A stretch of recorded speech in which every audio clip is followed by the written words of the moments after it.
Left, Right and Centre. I'm Gargi Rawat. Today the big story that we're discussing, government versus judiciary. Who should appoint judges? The appointment of judges to the Supreme Court and the High Court has become a major flashpoint between the executive and the judiciary.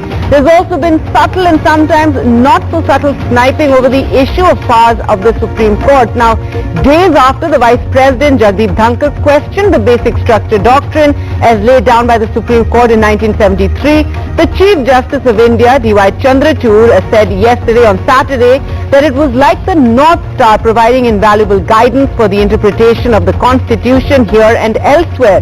During his speech in Mumbai, he also said that it guides and gives certain direction to interpreters and implementers of the Constitution when the path ahead is convoluted. Then today you have Law Minister Kiren Rijiju, who seemed to support the views of a retired High Court judge who said that the Supreme Court hijacked the Constitution by deciding to appoint judges itself. He was also talking about the appointment of High Court judges and how they now, have to depend on the Supreme Court for their appointments. But the Law Minister shared this video of the interview of Justice R.S. Sodhi, the former Justice of the High Court, of the Delhi Court, who said that the right to frame laws lies with Parliament. And then the Law Minister commented on this clip of the interview where he said it is the voice of a judge and that majority of people have similar same views. It's only those people who disregard the provisions of the Constitution and mandate of the people think that they are above the Constitution of India. So that is what the Law Minister tweeted today. Now on Thursday, the Supreme Court Collegium had reiterated its recommendation on the appointment of 5 advocates as High Court judges and went public with the reasons for both its reiteration as well as the government's objections. It was a rare move in the backdrop of the center court conflict that we've been seeing. And finally, another interesting development today, and aside from all this, has been that Prime Minister Narendra Modi praised the Chief Justice of India today in a tweet for his thoughts on making Supreme Court judgments available in regional languages. He said that this is a laudable thought which will help many people, particularly the youngsters. So those are all the developments that have been taking place. Let's go across to our panel now. We're joined by Matthew Antony, spokesperson of the Congress, also a lawyer. Shadan Farasat, Advocate, Supreme Court, Additional Standing Counsel for the Delhi government in the High Court. We also have Desh Ratan Nigam, Advocate, Supreme Court, someone who also supports the BJP, and Ashutosh Srivastav, Advocate in the Supreme Court, who also supports the government. Shadan Farasat, first to you, what do you make of these latest developments that have happened between yesterday and today with the Chief Justice, with the Chief Justice reiterating the importance of the basic structure, calling them a guiding force, a North Star, and then the Law Minister tweeting what he did today? Yeah, Gargi, you'll have to give me 2 or 3 minutes. I want to make some fundamental points. You see, we have to look at this in a certain context as to what is happening in the last 2 months. The latest statement, of course, it's quite unsavory in the language which the Law Minister has used. And obviously he's implying as if the judiciary is insane, right? And the judiciary is above Constitution. That seems to be his comment. If any reader of English language will read that. So it's quite unsavory. I'm not going to comment on it. But the entire context is this. For the last 2 months, we have seen that there has been a calculated attempt to attack the judiciary, be it through the Vice President's office, be it through the Speaker of the Lok Sabha, or be it through the Law Minister. And the attempt is to somehow show on 2 aspects. One is, of course, the appointment process, and second, which the Vice President has raised and has been again doing the rounds, is the basic structure doctrine. Now, both of these are effectively red herrings, and in my view, effectively what the government is trying to do is a pushback on the judiciary, although it has no interest on either of these. I'll tell you why. Insofar as the appointment process is concerned, there was an amendment in 2015 which has been set aside by the Supreme Court. Today the government does not have enough numbers to pass a constitutional amendment. In 2015 the opposition supported them, today the opposition is not with them. So they can't do anything about it. The judgment of the Supreme Court is final, number 1. Number 2, the basic structure doctrine has been with us for almost 50 years now. What does it do? It basically prevents, it's a bulwark against authoritarianism and to ensure that the democracy functions. I'll give you 2-3 examples, just give me a minute. For instance, if somebody says, if a constitutional amendment is passed, that the present government or the present Prime Minister will continue to be a Prime Minister until his life without elections, or that the governments of a certain political party will only run the state government. These are all technically possible constitutional amendments if the government had the number in the parliament. It doesn't, that's a different point.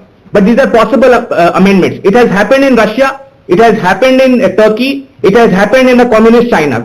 China is of course not democracy, but it's happened there. Basically, the presidents or the heads of state are heads of state for life. Now, the only protection which the people of India have against such authoritarian moves is the basic structure doctrine. So it's absolutely an essential doctrine. I'm just giving you 2 or 3 examples. There can be n number of examples. And what I would like to say is that in this kind of a situation, all the line of attacks which is being done against the judiciary are without any basis. Who is the biggest litigant today in the country? The government of India. Look at Supreme Court. More than 60% of cases, government of India is one of the parties. And every day the Supreme Court says, why are you filing such frivolous appeals?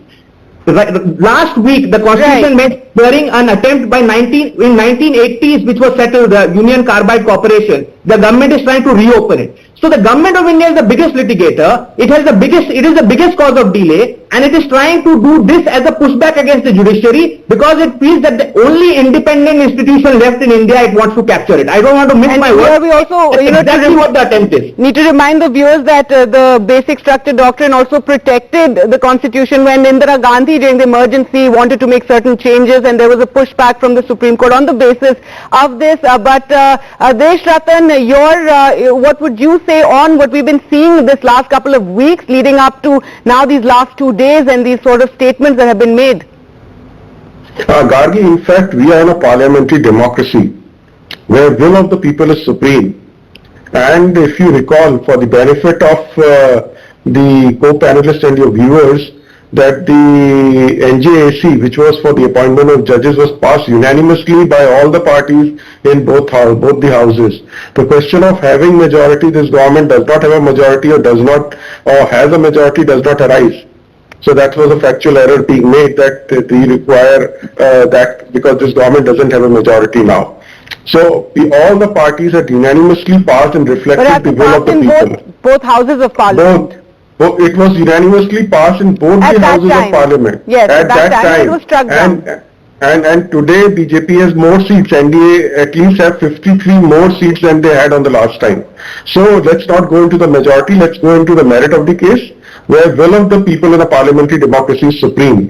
Now if you look at Article 124 and 217, which deals with the appointment of judges, which is actually the basic structure, the original language of these 2 articles is actually the basic structure, which is that the President of India will appoint after consultation with the CJI and other judges. The consultation word has been used by no stretch of imagination. Consultation first became concurrence and then the absolute power to the Supreme Court. That is the biggest antithesis or injustice to the Constitution itself. It is not the government versus judiciary, it is the Constitution versus judiciary. The ones who were made to uphold the Constitution have themselves bettered the Constitution. And that is the biggest problem. Today you can't say that you abrogate the power of which has been given to the executive to say by legislation you have amended the whole Constitution. The judiciary does not have the power to amend the Constitution. They have the power to interpret the laws. Here the consultation has been interpreted to be having absolute power. Now today the difficulties arising in appointment of judges. Supreme Court says appoint these judges. Presuming collegium system is right for the moment, then no organ of the state can be given absolute power.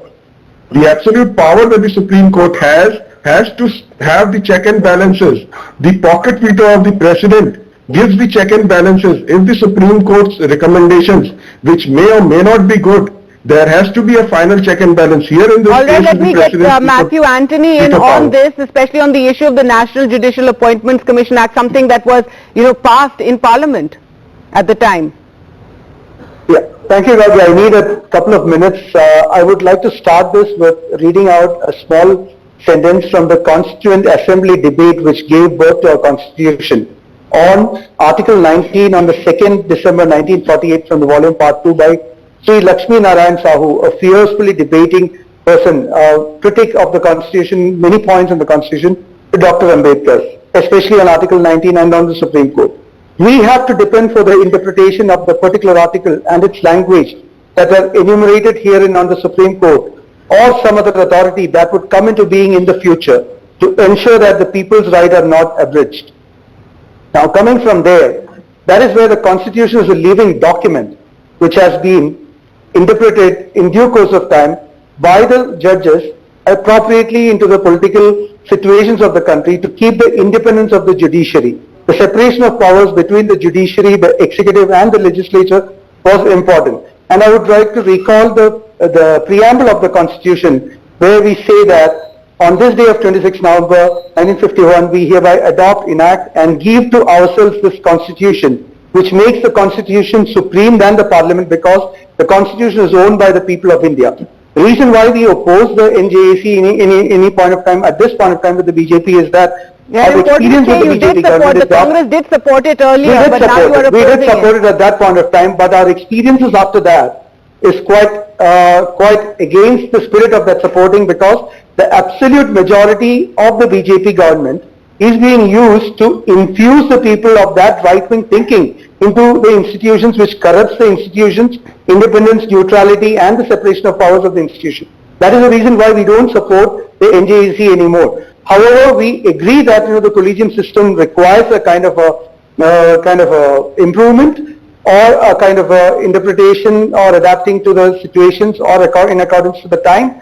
But that needs a balanced discussion, a mature discussion, and not a public fight between the judiciary and the government. The matured minds in the judiciary and the government, and including the Parliament, should sit together, should have the vision of the country towards the future of the country, by taking into the intent, motive and spirit of the Constitution, that into consideration. That's the way in which we have to formulate this. So you do want a change in the system. I think that is the basic, that everyone is talking about how opaque the collegium system is, how opaque this appointment of judges of the High Court and the Supreme Court is, and that is what we need. We need more transparency there. And so right now it does seem, with all these statements coming from the Vice President, coming from the Law Minister, that the ground is being laid for pushing back this National Judicial Appointments Commission, or something on those lines. I kind of say that the Vice President and the Speaker should have shown a lot of maturity not to have this spoken out in the public, but they have their forums to have a good discussion between all these organs of the country, in terms of the performing the judiciary, the government, the executive, as well as the larger house of the Parliament could have done consultations within themselves rather than coming out in public. That shows a large immaturity. That's right. That shows an impatience of a vested interest of corrupting the institution's neutrality at this point of time. Right, Ashutosh Srivastava, your comments on this, and especially this sort of uncomfortable in the public, this sort of friction that we're all seeing, and this is something that again not good to see coming out in this manner. Yes. My learned friend just now very clearly said that the Constitution of India is the supreme. I absolutely agree.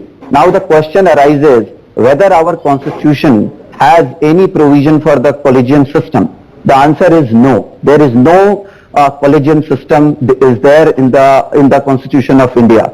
See, it is very clear that the collegium system is neither a parliamentary provision nor it's a constitutional provision. See, the Article 124 of the Constitution and 217 of the Constitution deal with the appointment of judges. Article 124 deals with the appointment of judges at in the Supreme Court, which says that the President of India can appoint the Supreme Court judges in consultation with the Chief Justice of India. It nowhere says that whether the consent of the Chief Justice is mandatory or not. So this was decided many a times by the Supreme Court. Finally, in 1993, the Supreme Court itself held that the consultation of the Chief Justice will be mandatory, and then thereafter this has become a trend, but it is not there in the Constitution. So when the Law Minister says that it is neither a parliamentary position nor it's a constitutional provision, he is right in that way, because that has to be decided. Now, when the Constitution is not clear about the same, whether the President will have the absolute power or it has to depend on the consultation and the decision given by the Chief Justice, which was actually clarified by the Supreme Court, changing its own verdict earlier. Earlier, Supreme Court had clarified that in any circumstances, the consent of the yes, the consent of the Chief Justice will not be mandatory and the All right, President will Shahban have Farasat, his own choice. what would you say which to was that? reversed by Because the the Supreme Court bottom line is itself. the, So at the present, collegium it's a- system and the need for more transparency. You know, the collegium put out in public the arguments that were made against some of the justices that they wanted appointed to the High Court, the arguments made by the centre, and then why they refuted it, and that came out. It was very welcome that it came out in the public because we need that kind of transparency. I hope it's not just a one-off, and in future as well we'll see more transparency in these sort of decisions. But what would you say to this criticism and this need, for more transparency and this collegium system, which many feel is not working? Yeah, so insofar as the need for transparency is there, I think all of us agree that there is a need for more transparency. If you speak to the judges also, I'm sure nobody says that it's not. And the government wanted transparency, they've got transparency. Look at the detailed resolutions which have come recently. I'm sure it's not a one-off. I'm sure that's the I hope so, yes. No, I'm sure it's not going to be, because it doesn't make sense to just have vis-a-vis 3 judges, a detailed resolution, and then, so the government, look at the kind of frivolous reasons they were giving, and I think the collegium has exposed the government of India by giving detailed reasons. Look at the kind of, For those 3 judges, yes. Exactly. For those 3 judges, what are the kind of frivolous reasons were they giving? So everybody must be a yes man, only then he or she can be appointed a judge. That's what the government of India has. In fact, those collegium resolutions have exposed what the government of India's real intent is. They want to pack the judiciary with a bunch of yes men and yes women. That's all. And insofar as my friend who was saying that it's a question of interpretation, there are enough terms in the constitution which have been used in a certain context, but as we grow along as a country, there is a certain experience and you give a certain interpretation. You don't go by the text as it were. The text used is aid and advice. At one point in time, for instance, the aid of advice of the Prime Minister is binding, or the Council of Ministers is binding on the President. At one point in time, the Supreme Court, took the view that because it's aid and advice, it is not binding. Then the Supreme Court reversed that view. That means the Prime Minister's aid and advice is binding in a parliamentary system. So yes, through the experiences, you take different views, but at the end of the day, once the Supreme Court has interpreted a provision a certain way, that's the binding law of the land. Everybody has to follow it. And you don't have today the numbers to basically amend another time, and that's why you are doing this tutu meme in the public. Because these are serious constitutional positions. What is the law minister doing? Quoting a YouTube video of a retired judge? Is that the way constitutional conversations are going to happen in this country?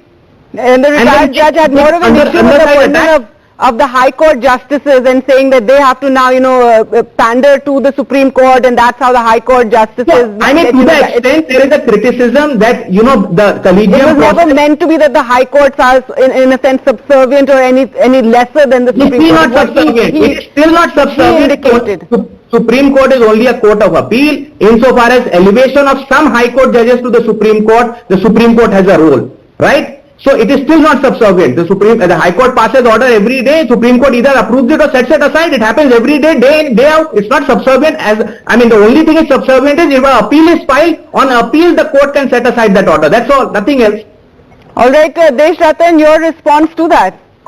Yes. Gargi, in fact, and especially on this issue of what we're seeing happen in public, this sort of friction which it does nobody and it benefits no one, to have the law minister coming out and tweeting in this manner, the vice president saying his criticism, and then the chief justice on his part, he was giving a lecture in Mumbai, and he made his point as well. Gargi, in fact, I don't call it friction, whether it is United Kingdom, USA or other parliamentary democracies. This kind of backward, forward conversations always happen, which you may call friction, but it is an integral part of parliamentary democracy. And secondly, let me tell you, collegium system being not part of the constitution, it cannot be a part of structure of the constitution. When it is not a part of structure of the constitution, how can it become a part of basic structure of the constitution? Common sense says so, even in legal interpretation otherwise also. Let me also tell you that when Farasat was talking about aid and advice being, interpreted in 2 different ways, let me tell you, aid and advice, the concept of aid and advice was not substituted by something else. Here consultation was substituted by collegium, the basic difference point that arises out there. Now let me also tell you, answer the Congress spokesperson. He talked about we the people. Let me tell you, we the people means we the people living today, alive and kicking. The will of the people reflects, we the people give our constitution, reflects the will of the people who are alive and kicking today. We respect our Constituent Assembly, the great leaders, they are dead and gone, we still respect them and remember them. But their will of people will not superimpose the will of the people who are living today. When we talk of will of the people in the constitution, it is those, we all of us who are alive today. Tomorrow's generation will decide for them. Even they can give up this constitution. They may think that tomorrow the system is not working. We need something new. The will of the people will manifest itself in a new constitution, maybe better than this. So we cannot say that you cannot change the basic structure of the constitution. We have seen nations, giving up constitutions in this world. But also and the basic structure is something that has been adopted by other countries, neighboring countries. If we talk in Nepal, Bangladesh, Pakistan, South Korea, Japan, everybody has their own versions. Let me and it's answer very that. interesting to see. Let me answer that. If you look at the Constituent Assembly, they have nowhere restricted the parliamentary's power in a parliamentary democracy. They have never talked about you can't do an amendment. Yes, Supreme Court can do judicial review, but there is no definition of what basic structure is. It depends on the judiciary from case to case. And secondly, the only basic structure in parliamentary democracy is will of the people, subject to judicial review. But to say that there is a basic structure, substitute one system by another system is amending the constitution, which the Supreme Court cannot do. All right, Matthew Anthony, your response to that? Yeah, I would like to reply to the colleague from the Supreme Court, saying that the basic structure is a evolved position of a living constitution. And that is where the Constituent Assembly has clearly told that what we are using as a mere language right now, as a manual to be called as a constitution, can be interpreted by the Supreme Court as and when it evolves. So the situation evolved, I repeat, the situation evolved for a separation of power, to keep the separation of power between the judiciary and the government and the legislature and the executive, and that's where the basic structure has evolved. It was also went for a consultation with the President during the K.R. Narayan's time, the judges' cases of 1998, and it kind of came back with a reference that this is the way it is going to happen. And after that too, it is there is an end to a procedure, and that ended there. Now, what is really now, there is a technical side of it, the political side of it.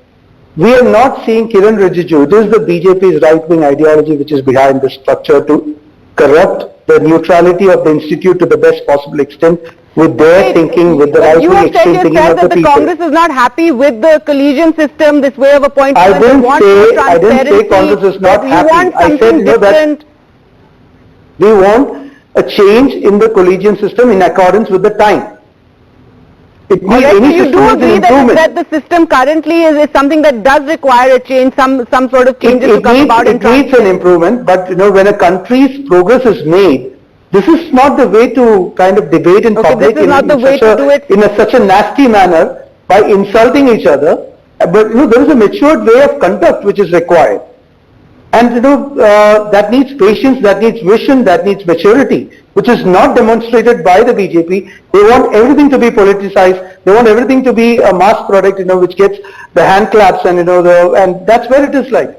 But this is a mature decision. I agree with him that Constitution is a living document. We the people are now. We the people will be there next, and it is for all of us. And for the next generation. So without the matured behavior from the government and the judiciary. What I call this friction that we're seeing between the law minister making certain statements and the vice president, he says it's not friction, this is something that happens, and it's an evolving evolving situation that we're seeing, and we shouldn't view it negatively. What would you say to that? No, so I agree that, in my opinion. No, I'm asking Shahjahan Farasat. Yeah. So, see, I think this is a completely orchestrated constitutional attempt at creating a constitutional crisis by the present government. We can see clearly in the last 2 months, the pitch has been constantly raised. Yes. First the law minister, then the vice president, then the speaker joins. Again, the law minister is asked by the court through the attorney general not to make such comments. Despite that, these comments are coming. So obviously, it has the backing right from the very top. A law minister does not have, I can use the word, does not have the gumption to challenge the judiciary unless their backing is right from the top. So I think this is clearly happening. Give me 10 seconds. This is happening certainly with a design, and I don't think our judiciary has learned its lesson. They succumbed in, the Supreme Court succumbed in the emergency. I don't see it happening another time. That was the darkest moment of our judiciary. I don't see it happening. I think our judiciary is strong. These attempts are likely to fail, and they will fail rather quickly. And Can I give me yes, 10 seconds? Okay, go ahead, Deshmukh, and last 10 seconds. I think those who attended the hearing of NJAC clearly know that the judges in the Supreme Court asked the government to amend to the extent of 2 eminent persons being appointed only. But somehow the Attorney General did not agree at that point of time. They were for NGAC, but since the Attorney General did not take it to the government, the then Attorney General, so it was struck down. We clearly remember the proceedings going on in the court. All right, interesting. So again, it's something that we're seeing, building up over the last couple of weeks, and with this statements being made in public. Well, we'll have to leave it there. I'm completely out of time, but thank you all for joining us on the program, and thank you all for watching. Goodbye.